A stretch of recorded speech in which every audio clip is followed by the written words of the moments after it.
Ay, Nay! Tama ka na naman. Saan? Hindi pa rin nahihinto ang ABS-CBN sa kanilang commitment sa taong bayan sa ayaw at sa gusto ng iba. Ha? Ayun na. Paano si Darna? Siguro maglalabas din naman ng statement ang kapuso at ang kapamilya. Balita kong gifin ni Carmina Skyline. Si Joel Cruz ba? Sino ang crush niyang young actor? Scam pala. Scammer pala.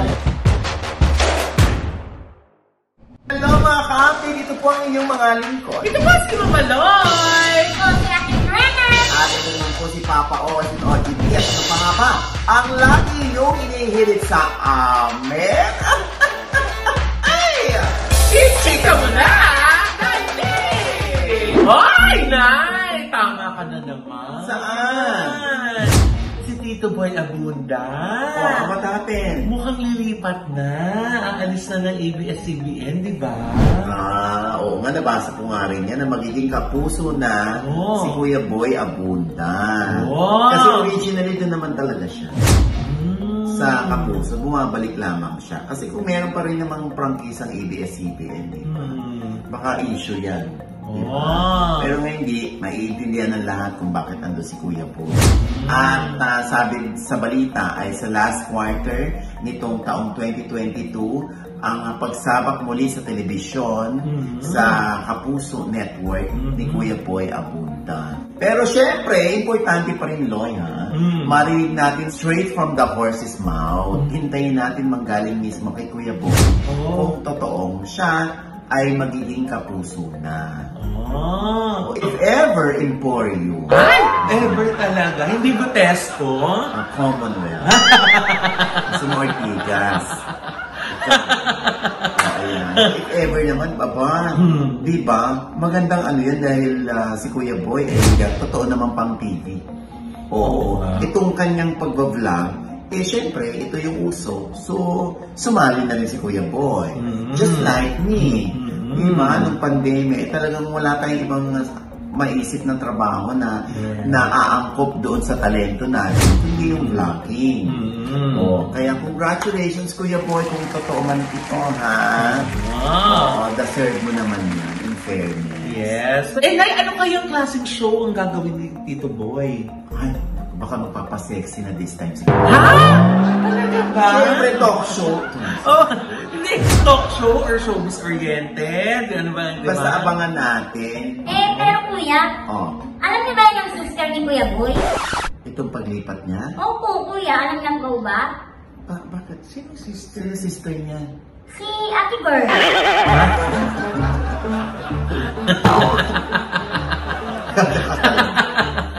Ganun ba? Kung itong Brenna, alam mo to. Alam ko, kuya. Na last day mo na today. Yan ay galing din sa sister ni Kuya Boy. Ha? Sino? Si Ate Girl. Pero yung napipintong pagsasaling puwersa ng GMA tsaka ng ABS-CBN. Siyempre, sa pamamagitan ni Joshua Garcia at ni Gabby Garcia. Ay! Bubuo daw ng isang teleserye. Saan ipalalabas ito? Nga. Diba? At ang Dreamscape daw ang siyang mamamahala ng production. Saan kaya nga ito ilalabas? Simultaneous? Yun nga, diba? Paano yun? Kaya nga, yan ang abangan naman natin kung gaano katotoo iyan. Yun na, kakaiba yun. Unang best mangyayari sa history. Correct. Diba? Na dalawang network? Magiging isa? Hindi lang naman ito. Nagsali-pwersa na sila sa pelikulan. Diba yung mga old films ng Star Cinema, pinapalabas sa GMA. So, pero yung isang bagong proyekto na talagang pagsasaniba ng dalawang kumpanya. Alam mo, kung ito'y totoo man, ito'y umpisa na. Diba, ng pagsasaling puwersa, no? Talagang hindi pa rin nahihinto ang ABS-CBN sa kanilang commitment sa taong bayan na bigyan ng makabuluhang entertainment ang taong bayan. Sa ayaw at sa gusto ng iba. Ayun na. Pero Nay, paano na yun? Kung gagawa si Joshua Joshua with Gabby. Eh, paano si Darna? Yun nga, actually, dapat niya hindi pa ina-announce yan eh. Oh. Kasi medyo namumuo pa lang yung kilig kay Joshua at kay Jane eh. Tapos may Gabby Garcia na. Diba? At ang nakakaloka nito, Loy, aba, ito naman ngayon, mula nung si Joshua at si Gabby ay magtatambal, bigla naman naglabasan yung si Gabby at si Khalil Ramos. Yung pinayagan si Gabby ng kanyang parents, ng mahabang bakasyon na hindi kasama ang parents, kundi si Khalil lang yung boyfriend. Ay! Yun ngayon ang lumalabas. So medyo nakakagulo ito. Diba? Dahil dapat binubuo na yung kilig dito sa dalawa. Para maramdaman talaga at makapag-survey na rin kung magiging click ba si Gabby at si Joshua. Kaso, ano naman alam nating lahat na talagang si Khalil yung jowa. Paano nga tayo? Kaya nga, tapos biglang meron pang Jane De Leon sa kabila. Tapos parang masyadong mabilis ang balitang ito. Pero siyempre, hintayin natin sila ang mag-confirm. Ang nakakaloka lang, Loy, yung mga sinasuggest ng mga netizen na pwedeng makasama ng dalawa sa teleserye. Since si Joshua ay Garcia, si Gabby ay Garcia, sino daw ang pwedeng gumanap na nanay? Sino? Si Jean. Ay, ang pangalan. Garcia din? Sino naman ang pwedeng gumanap na tatay? Sino? Si Emilio. Garcia. Tara, Garcia ulit. Diba? Pamilya Garcia? Oo. Baka may tita pa yan, ha? Tita, meron. Ha? Yes. Sino? Si Bangs. Ay, ang taray! Kuya na may kuya. Oo. Ha? Meron din? Yes. Sino? Si Patrick. Garcia. Ate, meron din. Meron. Sino? Cheska. Pero kuya, alam ko may lolo pa yan eh. Ha? May gaganap ang lolo? Opo kuya, pero yung picture lang nakalagay dun sa estante. Bakit? Syempre kuya, patay na, kaya picture na lang po yung nandoon. Sino? Eddie Garcia. Garcia pa rin. Diyos ko, bigla ko nanisili dito Oo nga. Oo, Diyos ko. Sa totoo lang nawa, Diyos. Kasama ko kasi si Tito Eddie. Sa Nathaniel, pakabait. Kaya binanggit pa dito. Naalala tuloy. Sino kaya director nitong project na tanay? Ang balita ko Sino? si Cathy Garcia. Pipilit. Maisip. Hoy, mamaling kuya, pero meron pa nga yung kontrabida eh. May kontrabida pa? Opo kuya, sexy, ganyan. Sino? Nanay talaga. Sino? Oo. Si Pining. Pining. Pining Garcia.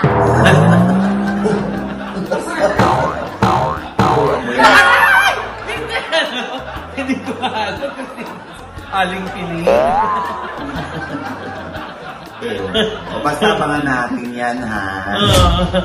Kung yan ay matutuloy. Oo. At siguro maglalabas din naman ng statement ang kapuso at ang kapamilya. Oo nga. Napaka-indiman talaga ni Joshua. Oo nga. Nagsayaw na naman nga ngayon. Oo, Diyos ko. Pero hindi nagpakita ng puso. Balot na balot si Joshua. Ayan o.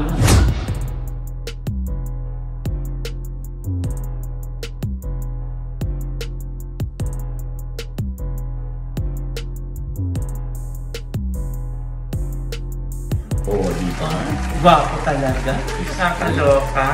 Oo. Ito naman yung tiniktok. Ay, ano naman? Tinikturan. Ha? Nino? Oo, si kasi parang may picture si Darren.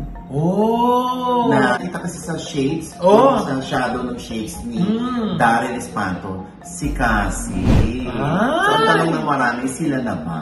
Oo nga, kasi nga, di ba, madalas din dumadalaw tong si Darren sa bahay nila Zoren Legaspi. Di ba meron na dating post si Zoren na hoy, may bisita kami. Pero di ba, malayo-malayo yung shot niya. Tapos kita din sa side view na si Darren pala yun. Tapos parang alin, parang bakit nandito ka? Parang something like na si Sovereign. Diba? Tapos, yung kambal, di ba? Parang may jowa na rin. Yung isa pa. Sino? Si Maddie. Maddie. Sila naman ni Kailin. Alcantara. So yung magka-date nung nung ball ng GMA, di ba? Nakakaloka. Basta, syempre si Carmina, I'm sure.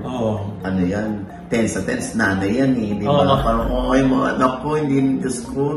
Parang may mga kanya-kanya ng buhay. Naku. Pero kuya, balita ko yung gipin ni Carmina Scaly.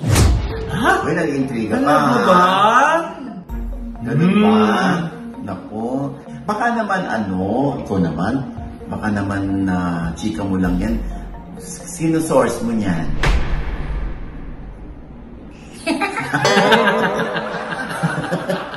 Basta, ang importante ay happy yung dalawang bata na yan. At the same time, happy din siguro si Carmina at si Zoren. Diba? Ay, naku, baka ito. And with that, mga kaibigan, ito po ang inyong mga lingkod. Ito po si mga Loy! Naku, hindi po namin kayo subscriber. Mag-subscribe naman na po kayo. Siyempre pa, ang kanya-kanya namin channel. Yes, sana mag-subscribe po kayo sa channel ko. That's Mama Loy, M-A-M-A-L-O-I. At nandiyan pa rin po yung vlog ko ng chikahan namin. Napakasaya at punong-puno ng tawanan with the whole OG Diaz Showbiz Update team, di ba? Yeah. And friends. Yeah. OG Diaz and friends. Yes. Hello mga ka-update! Ang aking YouTube channel po, Ate Myrna po. Pa-subscribe naman po. And watch dito kayo ang aking mga videos. Ate Myrna po, M-R-E-N-A! Ayan. Siyempre pa, si Seth Fidelin ang part 2. At napakaraming umahanga kay Seth Fidelin. Sana daw, ganun din ang anak ko, sabi ko. Diba, mapagmahal sa magulang, ayaw iwan ng magulang. Gusto mo yung may mga ganung bata pala, no? Na parang mawala na ang lahat, wag lang ang pamilya ko. Ayan, ang kabuuan niyan sa OGBS Inspires. Ayan, at syempre pa, ito pa rin po inyong lingkod, Papa Osin OGBS, na laging nagsasabi. At nagpapaalala sa inyo na, sa tuwing gigising po tayo tuwing umagaw, no, po tayo makakalimot, ha? Na magpasalamat sa Panginoon. Dahil tayo kanyang gigising. Ibig sabihin, may mission pa rin po tayo sa buhay. Sabay sabi! Every kissing is a blessing! Ano pa nga ba ang lagi nyo inihirit sa amin? Chika mo na! Dali! Ay! Ano yun? Ay! Ano po yun? Ano po klase ka ba mo? Aficionado, Germany perfume. Ay, naku, wala po. Nagtanong ka pa kung Susulihan kita ng aficionado, okay? Wow! Uy, tuntua ka! Ibibenta mo yun! Sa'yo, ano to?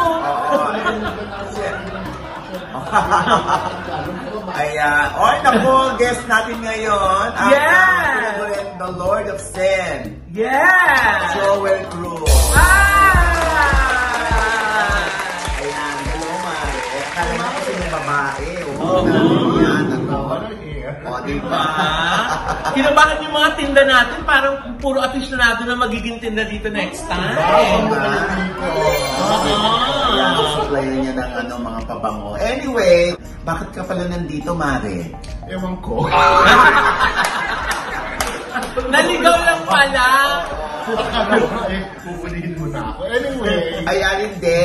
Siyempre, alam ng lahat na si Maring Joel Cruz ay hindi lang perfume ang meron siya ngayon, Diyos ko. Oo. Dahil ang dami nang kumukuha ng kanyang mga prangkisa. Hindi naman sasakyan, ano? Ano?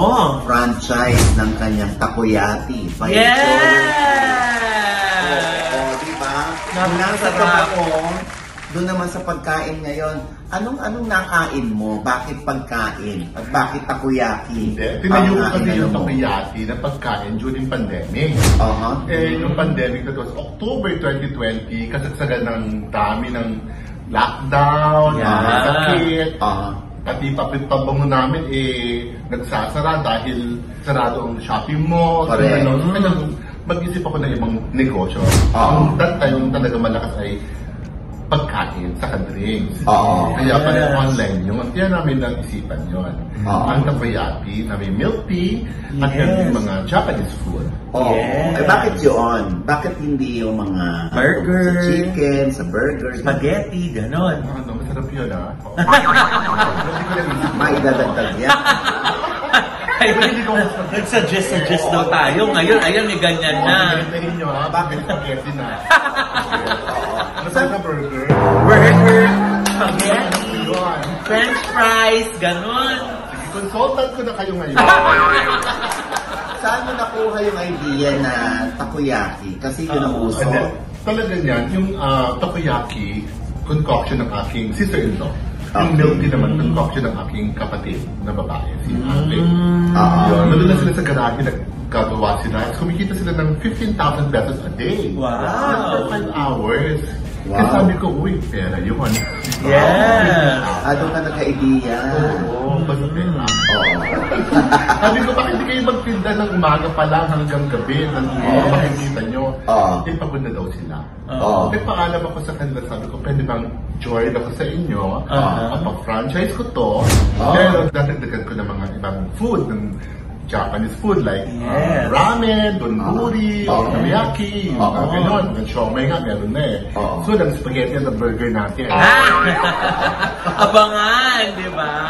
Tapos? At hindi ba sa basta, di ba, si Joel, ang pagkakaalam ko talaga mga premium ang kanyang mga ingredients na imported. Kasi naman nakalagay yung pangalan ko doon, takoyaki by Joel Cruz. Kaya naman kung sabihin ba, ano man itong pinagkakagawa ni Joel Cruz na walang kalasa-lasa or hindi masarap. Siyempre, authentic na Japanese food. Yeah. Bakit lagi may by Joel Cruz? Ibig sabihin, pag dating ng araw na maglulunsad ka ng condom by Joel Cruz?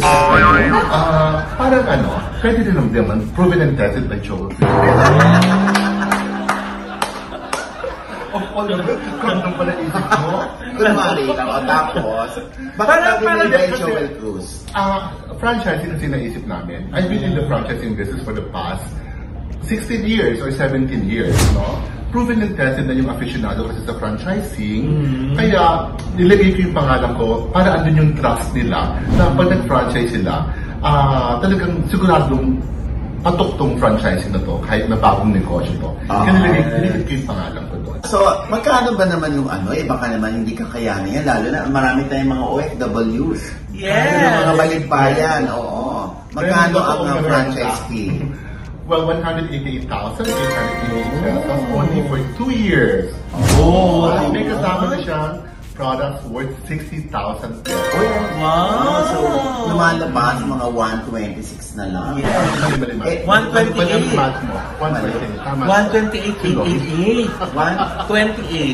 128, diba? 126 yung sabi mo kanina. So naman, 2,000 yan. Hinegosyante! Kailangan lagi eksakto. Magaling sa mat eh. Sinadya ko yun kasi feeling ko hindi kayo nakikinig. So anyway, bali 128, 128 na lang.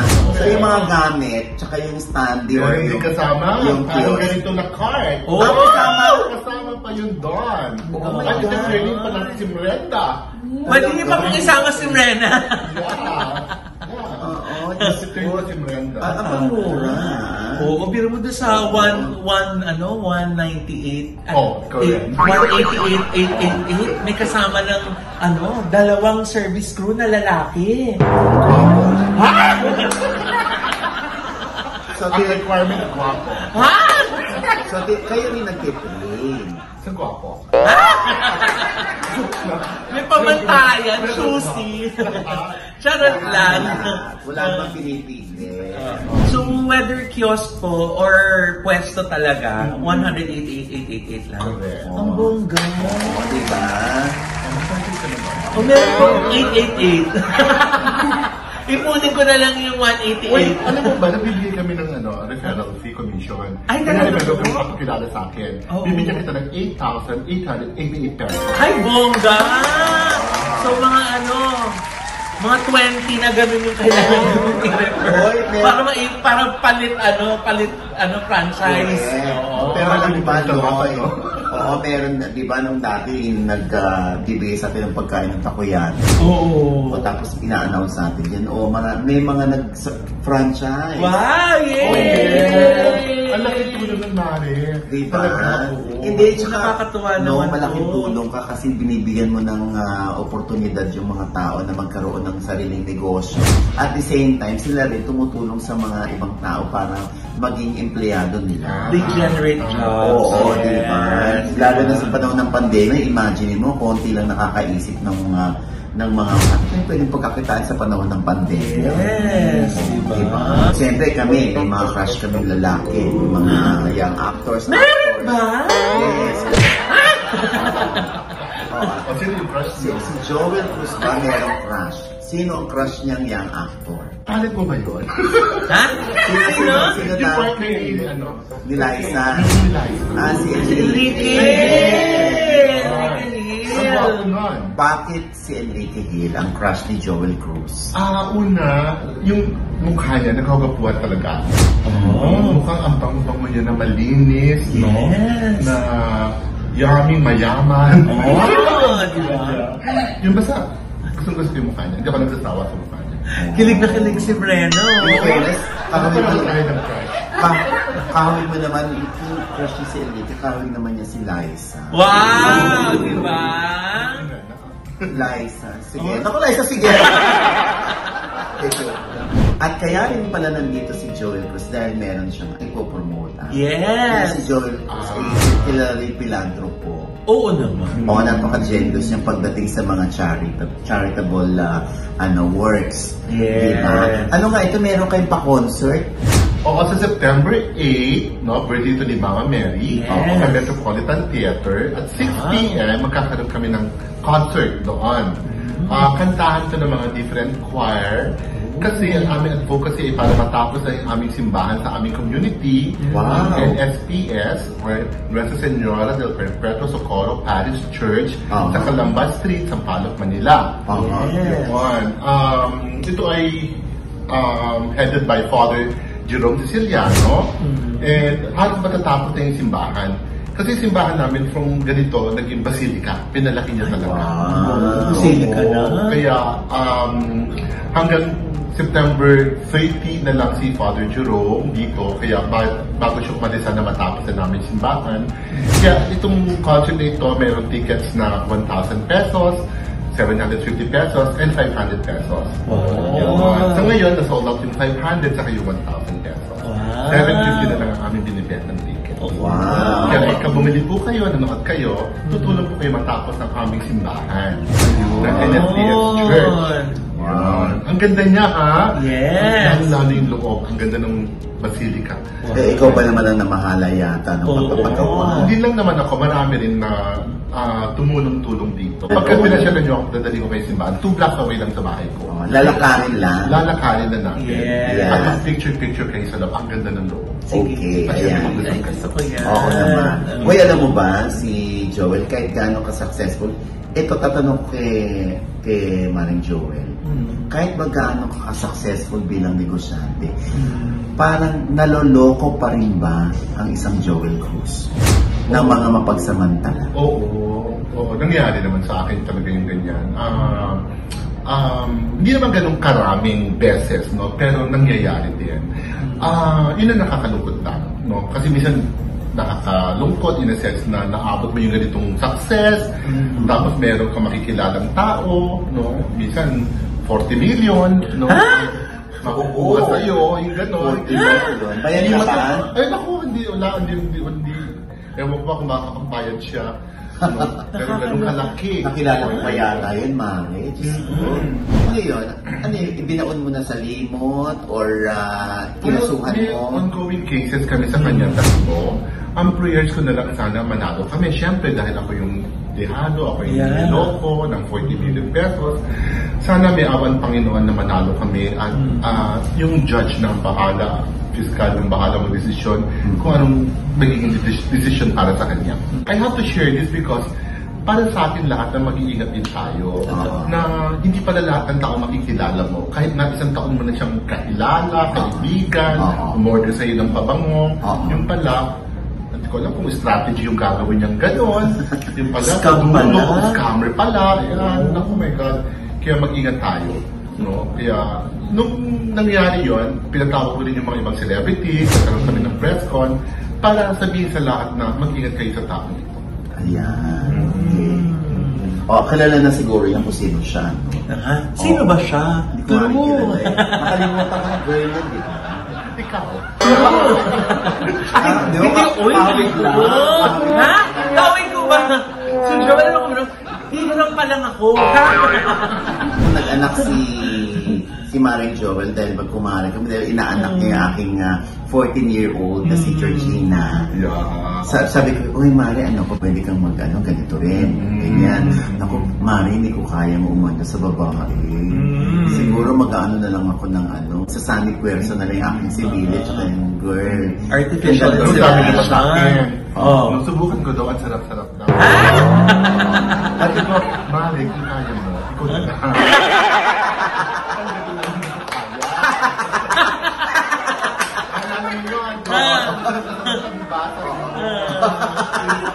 Walo na ang anak mo. Dadagdagan mo pa ba? Alam mo sa ngayon, talagang masayang-masaya na ako sa aking 8 anak. No? Enjoy na enjoy ko silang lahat. No? Magti-10 years old na. Sa 2 days from now, September 4, panganay. Panganay. 10 years old na. Kaya, ang bilis ng panahon, no? Dating kakargahin mo lang ngayon ang laki-laki na. No? Ako na kakargahin nila. Honestly, masarap ang maraming anak. Kung given a chance, gusto ko pa rin. Meron ka pa bang reserbang similya to? Meron pa rin akong reserbang similya. Actually, they're fertilized embryo.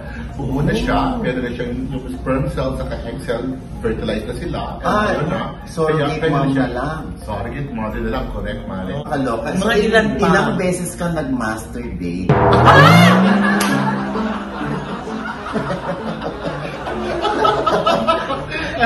Ilang beses mo kayo nag-harvest? Yes! Alam mo na, anak ko salita mo na yan.